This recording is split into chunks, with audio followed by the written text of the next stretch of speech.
असद भाई, पहले बात यह है कि तेजस्वी यादव ने जब अपना मैनिफेस्टो रिलीज करा, उन्होंने कहा कि वक्फ को वो अबॉलिश कर देंगे। आपका क्या मानना है इस मामले पे? अब नहीं मालूम तेजस्वी यादव कौन से जूरिस्प्रूडेंस को फॉलो करते लीगल, मगर जब एक एक्ट पार्लियामेंट से पास हो चुका है तो उसको स्टेट गवर्नमेंट तो चेंज नहीं कर पाएगी। अगर स्टेट गवर्नमेंट कोई कानून बनाती है, जैसा कि वो ये कर सकते हैं कि अगर हिंदू एंडोमेंट का जो कानून है वो स्टेट का बना हुआ है, जिसमें कहा गया कि सिर्फ हिंदू ही मेंबर बनेगा उसका, या बौद्ध गया का है कि उसमें हिंदू और बुद्धिस्ट बनेंगे, वो कानून चेंज कर सकते हो। मगर ये पार्लियामेंट का बना हुआ, हम तो उसका अपोज करें। और सुप्रीम कोर्ट को मैं खुद गया, मैं तो 128 पेज की डाइसेंट रिपोर्ट दिया। अब ये कैसा बोल रहे नहीं मालूम, कैसे डालेंगे वो। पर आप भी तो ये कह रहे हैं ना, आप भी ये कह रहे हैं कि अगर हम पावर में आएंगे तो हम उसको पलट दें। नहीं, तो पावर में आने का मतलब ये है कि सेंट्रल गवर्नमेंट में जब बीजेपी को हटाएंगे और कोई नई सरकार आएगी, तभी तो पार्लियामेंट से उसको बदलना पड़ेगा, या फिर सुप्रीम कोर्ट अगर सुनवाई करता है फाइनल हियरिंग में और उसको सुप्रीम कोर्ट कहता है कि कॉन्स्टिट्यूशन के खिलाफ है, तो वही दो ही चीज है ना, या तो सुप्रीम कोर्ट फेवर में डिसाइड करे कि ये कानून गलत है, कॉन्स्टिट्यूशन के फंडामेंटल राइट के खिलाफ है, या फिर गवर्नमेंट चेंज हो जाए। अब ये जो कह रहे हैं, नहीं मालूम उनको कौन सा लीगल जूरिस्प्रूडेंस मालूम, उनको ही पूछना नहीं, पर वो उनका इंटेंशन ये है ना कि उनको एक कम्युनिटी के लिए के वेलफेयर के लिए काम करना, वो भी आप इसलिए उनको अपोज कर रहे हैं। नहीं, कम्युनिटी का वेलफेयर आप इस तरह तो नहीं कर सकता जो आपके अख्तियार में नहीं है, संविधान में तो नहीं है। आप ये बोलिए कि हम मोदी को हटाएंगे देश से, बीजेपी को हटाएंगे, नई सरकार आएगी तब हम ये करेंगे, तो उसमें उस कमेंट में वो फेयर कमेंट होगा। अब सेंट्रल एक्ट है, हम उसको पसंद नहीं करते, हम तो अपोज करें, मैं तो बिल को फाड़ा पार्लियामेंट में, मगर वो इस तरह कह रहे हैं तो शायद नहीं मालूम होगा, उनकी लीगल नॉलेज मुझसे ज्यादा होगी, नहीं मालूम। आप चाहे जो भी कह रहे हैं, पर बीजेपी वाले जो हैं वो कह रहे हैं कि अगर तेजस्वी यादव जो कर रहे हैं उसमें अगर कोई सियासी तड़का किसी को मारना है, उसके लिए असदुद्दीन ओवैसी आ गए हैं बिहार में। निशिकांत दुबे का ये कहना है कि अगर कोई सियासी हरकत हुई यहाँ पे, उसके लिए जिम्मेदार सिर्फ असदुद्दीन ओवैसी होंगे। अब निशिकांत दुबे जो बोलते हैं वो जवाब देंगे। मैं निशिकांत दुबे क्या बोलूं? निशिकांत दुबे बीजेपी के स्पोक्स पर्सन है, जिम्मेदार हैं। तो मगर हकीकत यह है कि हम अपनी पार्टी की बात करेंगे। अब तड़का है, नान तड़का है। कम्युनल किसी भी मामले को अगर बनाना, कोई कम्युनल हरकत अगर बिहार इलेक्शन में हुई, इसके लिए जिम्मेदार ओवैसी, उन्होंने ऑन रिकॉर्ड मुझे इंटरव्यू में कहा। क्या कम्युनल हरकत हुई बोली ना?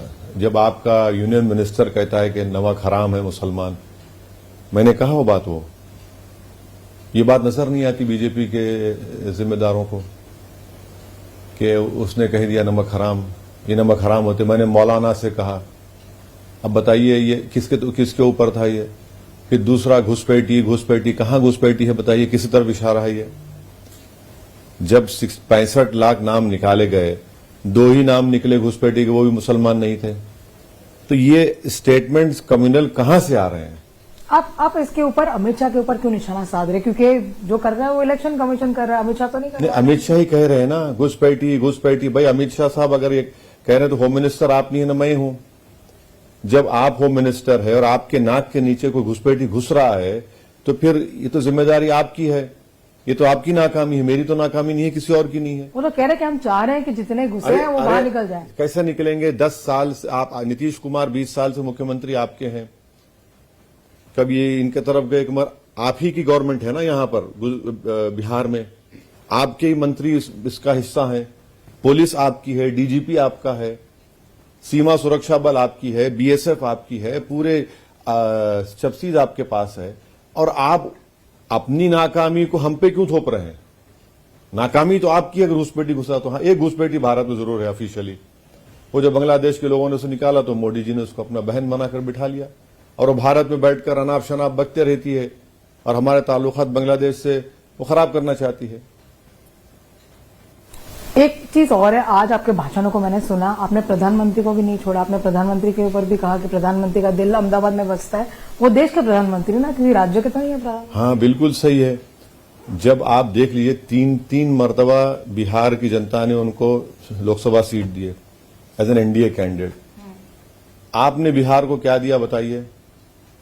मैं आपको बताता हूं, पटना में IIT, AIIMS, NIT, NIFT, NLU, PMCH, NMCH, गया में और राजगीर में IHM, central university, Bihar police academy, Nalanda university और एक स्पोर्ट्स कॉम्प्लेक्स 750 करोड़ का। मैंने तीनों को कहा, सीमांचल में आपने कुछ नहीं किया। सीमांचल पटना से 300 किलोमीटर दूर है। मोदी जी का दिल अभी भी अहमदाबाद में अटका हुआ है। लालू परिवार को 1500 सत्ता मिली, उनका दिल अपने बेटे में अटका हुआ है। और नीतीश कुमार को राजगीर से कुछ दिखता ही नहीं है। आप कैसे कह सकते हैं कि पीएम का दिल अहमदाबाद में अटका है? जो विकास हुआ है वो हुआ है ना बिहार। सीमांचल में क्या हुआ बताइए? सीमांचल में क्या हुआ बताइए? मैं आपको डेटा दे रहा हूं नीति आयोग का। Infant mortality, stunted children, wasted children, underweight children में बिहार का पोजीशन 27th है 29 स्टेट्स में। ये क्यों नहीं हो रहा है बताइए? आपको मालूम कि 9% बिहार में हाउस होल्ड में नल जल का पाइप गया है। 91% जो मुस्लिम खवातीन है वो अस्पताल नहीं होने की वजह से घर में बच्चा पैदा करती हैं। आपको मालूम कि सबसे ज्यादा जल्दी मरने वाले 1000 में ज्यादा नंबर मुसलमान का आता है। 56% किशनगंज का डिस्ट्रिक्ट जो है वो फ्लड प्रोन है। आप यहां पर क्यों नहीं इंडस्ट्रीज खोलते? सीमांचल में आप क्यों नहीं यहां पर यूनिवर्सिटीज खोलते? आप क्यों नहीं कोशिश करके पटना हाईकोर्ट का बेंच खोलते? यहां पर भारत का सबसे स्ट्रेटेजिक और सबसे अंडर डेवलप्ड एरिया है ये, और आप सीमांचल को बोलते घुसपैठी बोलते। पप्पू यादव का कहना है कि इससे बड़े बड़े दाना खाना मरवाए गए शाहबुद्दीन जी, मुख्तार, फिर ओवैसी और Z+ सुरक्षा उनको क्यों मिली है? तुम जाके आप कोर्ट में डाल दीजिए, निकाल दो, मैं तैयार हूं, ले लो आप। मुझे कोई फिक्र की बात नहीं है। नहीं सुनिए, मुझे कोई निकाल दीजिए, सिक्योरिटी निकाल दीजिए। मैं तो पार्लियामेंट खड़ा है कि वो नहीं चाहिए मुझे, निकाल दीजिए। आप जाकर मिल लीजिए मोदी जी से और बोलिए इसको मत दीजिए, निकाल दीजिए। आपने जो मुस्लिम सीएम बनाने का दावा किया था उस पे सुनिए, ये जो अब जिसको घर में मोहब्बत नहीं मिलती है ना तो हम पे गिर जाता है आंख पे। तो घर में मोहब्बत मिलती तो इस तरह के अनाप शनाप नहीं। खैर ठीक है, उनका प्रॉब्लम है जो भी है। एक बात बताइए, मैं तारीफ कर रहा हूं, मैं तो मुबारकबाद दिया हूं वीआईपी पार्टी के मुकेश साहब को कि उन्होंने तेजस्वी यादव की मौजूदगी में कहा कि अगर हमको सत्ता मिलती है तो डिप्टी सीएम हम रहेंगे। मल्लाह की आबादी उत्तर प्रदेश बिहार में 3.5% करीब है। 3.5% में वो बोल रहा है कि मैं डिप्टी सीएम होऊंगा। और पूरे कास्ट अगर आप देखेंगे सबसे बड़ा मुस्लिम 17% है। 17% का क्या होगा बताइए? 17% का काम दरी बिछाना तो नहीं है, हम तो नहीं करने देंगे। 17% का काम तो ये नहीं है कि सिर्फ वोट डाल के घर में जाकर खामोश बैठ जाए। जो 14% है ये, वो 36% लोगों को टिकट देते हैं, और जो 17% है उनको अब लॉलीपॉप दे रहे हैं।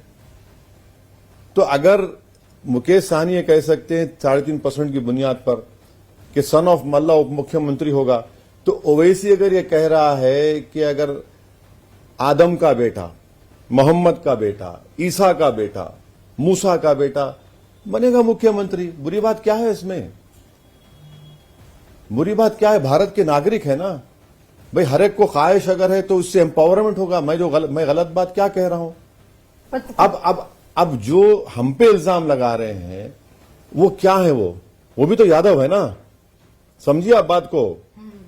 तो उनको बड़ा बुरा लग रहा है, बावजूद इसके कि उनका बनता नहीं है दूसरी पार्टी से। लोग आप कहते हैं कि नीतीश कुमार जी के रूल से फेड अप है कि वो कुछ बहुत ज्यादा कुछ कर नहीं पा रहे हैं। तेजस्वी परिवार के साथ जंगल राज की नहीं, ये जंगल राज की जब बात कर रहे हैं ना, जंगल राज 2 है।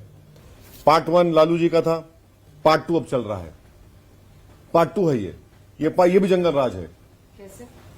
अरे क्या क्या नहीं हो रहा है।